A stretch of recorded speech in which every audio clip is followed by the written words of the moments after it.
25শে December picnic করব বলে দেখো 24 তারিখ রাত্রেবেলায় আমি আর দাদাভাই বেরিয়ে পড়েছি, বোনের বাড়িতে যাচ্ছি। তো আমরা সবাই মিলে বোনের বাড়িতে একসাথে পিকনিক করব, ঠিক হয়েছে 25শে ডিসেম্বর। তাই কি ঠান্ডা, রাত্রেবেলায় দেখো বেরিয়ে পড়েছি বাড়ি থেকে তাড়াতাড়ি করে। বাড়ির সামনে থেকে টোটো ধরেই ব্যারাকপুর স্টেশনের উদ্দেশ্যেই যাচ্ছিলাম। আর রাত্রি না খুব একটা হয়নি, কিন্তু তাও খুব ঠান্ডা লাগছিলো, এত হাওয়া দিচ্ছিল কি বলবো। তো সবাই চলে এসেছে বোনের বাড়িতে, আমরা সবাই মিলে যে পিকনিক করব। তো ফ্যামিলি পিকনিক এটা। তা আমারই যেতে দেরি হচ্ছিল, তা ওরা বারবার ফোন করছে কখন আসবি, আনলাম চলেই আসছি দাঁড়া। তো দেখতে পাচ্ছ ব্যারাকপুর স্টেশনেই চলে এসেছি, আর মনে ভীষণ আনন্দ, কারণ কতক্ষণে যাব আর জমিয়ে পিকনিকটা করব। তো পিকনিকের কিছু কিছু অংশ তোমাদের সাথে হয়তো শেয়ার করেছি। তা আজকে আসতে চলেছে একটা খুব সুন্দর ব্লগ, দেখতে থাকো, আর কেমন লাগছে অবশ্যই অবশ্যই কিন্তু জানাবে তোমরা, ঠিক আছে? তো দেখো দাঁড়িয়ে আছি, ট্রেনের জন্য ওয়েট করছি, ট্রেন এসে গেছে, উঠে পড়েছি। আর খুব এক্সাইটেড, কতক্ষণে যাব। তারপরে অনেক কাজ আছে না, 25শে ডিসেম্বরের পিকনিক বলে কথা, সাজাতে হবে সুন্দর করে যেই জায়গাটা আমরা পিকনিক করব, ছাদে আর কি। তা দেখো ট্রেন থেকে নেমেই অটো ধরবো। তো এখানে তো ক্রিসমাসের জন্য সবাই কেনাকাটা শুরু করে দিয়েছে, দেখতেই পাচ্ছ কেকের দোকানে কি ভিড়। আর অটোতে উঠে পড়লাম, উঠে চলে আসলাম বোনের বাড়িতে। এসে দেখছি সবাই দেখো এসে ওয়েট করছে শুধু আমাদের জন্যই, আমরাই আসিনি, মা বোন সবাই চলে এসেছে, ছোটো বোন, ভাইয়ের বউ, ভাই সবাই। তো সবাই তো খুব খুশি, এসে পড়েছি তাড়াতাড়ি, এইবার তো হই হই শুরু হবে। আর আমরা একসাথে হলে পড়েছি, কি হয় আর কি যে না হয় কি বলবো, কখন যে কতটা সময় কেটে যায়, কত রাত্রি হয়ে যায় আমরা নিজেরাও জানি না। তো দাদাভাই এসেই দেখো তার কাজে লেগে গেছে, দাদাভাই এগুলো সব নিয়ে এসছে। আমরা যে পিকনিক করব, ছাদে পিকনিক করব আর কি।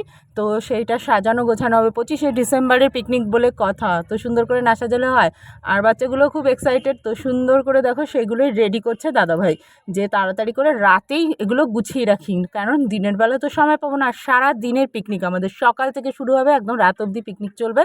তো পুরোটাই ছাদে হবে। তো দেখো তার জন্য আমরা সবাই ছাদে যাব বলে বাচ্চাদেরকে একদম ভালো করে প্যাকিং করা হচ্ছে, মানে টুপি, সোয়েটার, কারণ আর প্রচণ্ড ঠান্ডা হাওয়া দিচ্ছে। তো সেই জন্য, আর রাত্রেবেলা যদি এগুলো রেডি করে না রাখা হয় তাহলে পরের দিনের চাপটা একটু বেড়ে বেড়ে যাবে আর কি। কারণ সকালবেলা উঠেই তো রান্নাবান্না সব কিছু আমাদের শুরু করে দিতে হবে আর কি। তো আমরা সবাই দেখো গরম জিনিস পরে নিচ্ছি, যে ছাদে যাব আর কি।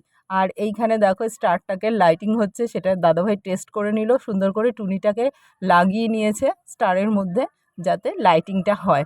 তা যাই হোক, পুরোপুরি রেডি করে আমরা সবাই রেডি, একদম চলে এসেছি ছাদে। আর হাওয়া দেখে তোমাদের সাথে তো শেয়ার করেছিলাম, কি হাওয়া কি হাওয়া। 25শে ডিসেম্বরের পিকনিকের আগের দিন এত হাওয়া ছিল কি বলবো, পরে কিন্তু হয়ে যাওয়ার পরে এত হাওয়াটা ছিল না। তা যাই হোক, দাদাভাই তো চলে এসেছে, এই ঝিলমিল ঝুলমিল এগুলো দিয়ে পুরো ছাদটাকে সুন্দর করে সাজানো হবে। আমরা আর কেউ ছাদে যাইনি, দেখো ছাদের দরজার গোড়ায় দাঁড়িয়ে রয়েছি, কারণ হচ্ছে গিয়ে কারোর সাহস নেই ওই ঠান্ডা হাওয়ার মধ্যে ওখানটায় গিয়ে দাঁড়াই।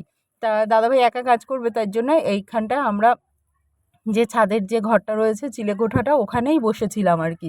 আর বাচ্চাদেরকেও বললাম ওখানেই বসতে, ঠান্ডা লেগে যাবে না হলে। তা যাই হোক, সুন্দর করে সাজানো হচ্ছে। আর এখানে আমরা গল্প গুজব, বোন আমরা সবাই মিলে গল্প গুজব আড্ডা মারছিলাম, বেশ ভালোই লাগছিলো। পিকনিকটা না অসাধারণ হয়েছে, পুরোটাই তোমাদের সাথে শেয়ার করছি। তো এখানে দেখো ওখানটায় বসে বসে সবাই মিলে গল্প করলাম, গরম গরম চাও খেয়েছি। আর ঠান্ডায় হাত পা যেন জমে আসছিলো, আর নিচে তারপরে নেমে আসলাম। তো সবাই মিলে সব কাজ সেরে ছাদটাকে কমপ্লিট করে রাখলাম। আর এরপরে চলো দেখতে থাকো কি করছি।